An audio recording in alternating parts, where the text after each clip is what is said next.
So after conducting our sum of the parts analysis here, we want to move on to another primary valuation measure of the value of Amazon, that is precedent transactions, past M&A transactions. So before we go there, you see we had our sum of the parts analysis here.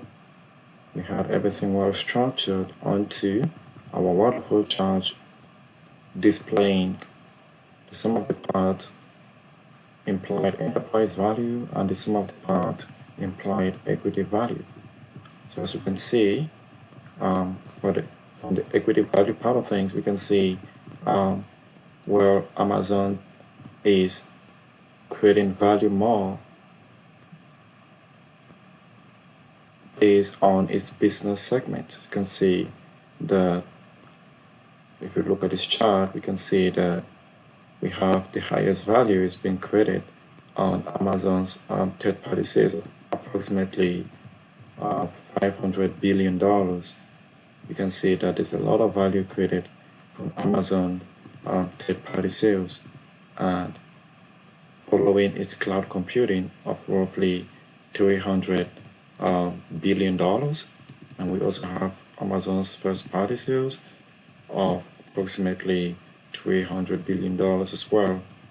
And we have the overall implied equity value of roughly $1.5 trillion. So this looks like a very big increase in the top line side of things. We can just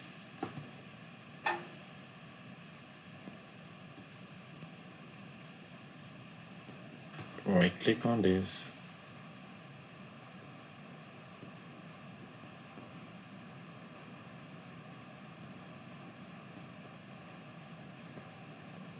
just to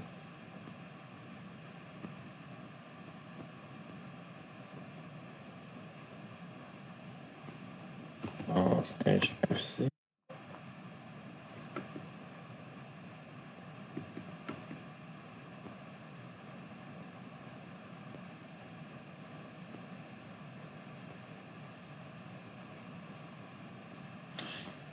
So we have all of that set up here. As you can see, we took a lot of time to build this. Some of the parts implied enterprise value and implied equity value for Amazon. So we have two powerful valuation metrics here already set up. We have the DCF, discounted cash flow measure of Amazon's value, and we can see here that we also have here the breakdown of the enterprise value from Amazon's net present value future cash flows and its net present value terminal value. So we can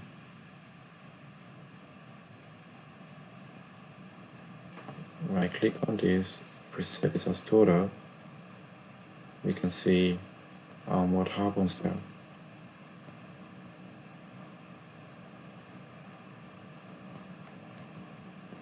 Just undo that. So there's quite a lot that we did here.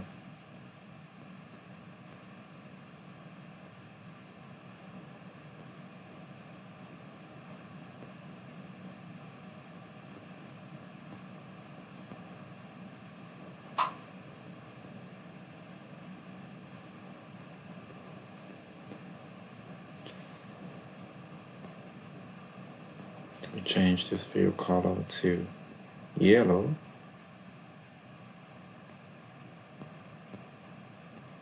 As you can see, we have here, it looks quite better. We have here the implied equity value set up here for us. We can also just click on this data labels to bold them, so it's really clear to see. As you can see, it's a very beautiful waterfall chart displaying the various business segments of Amazon and the equity value generated from each business segment. So that is quite a lot to see from here, and we can move further to our precedent transactions analysis here. So for the precedent transactions, what we're gonna do is here we have here the announced date of the transaction, we have the acquirer, and we have the target company. So we're gonna be bringing in the acquirer and the target company, and the transaction type, let's see if it's a merger or acquisition. We also have here the transaction value, which is the enterprise value that exchanged hands at the date that the transaction took place. That is the offer price. We're going to be bringing that over here. And we also have here the current debt and the implied equity value, which was used to determine this transaction value. So we're going to be bringing all of that here. And of course, we will bring in the target last 12 months financials for it.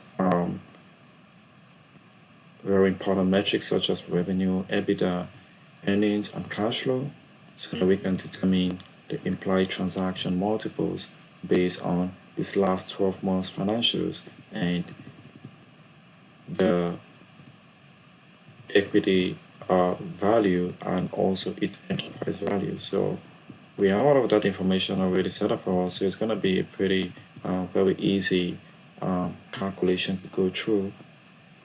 So we can go to the precedent transaction section here, and we can grab the time that the transaction was announced. We can copy all of this.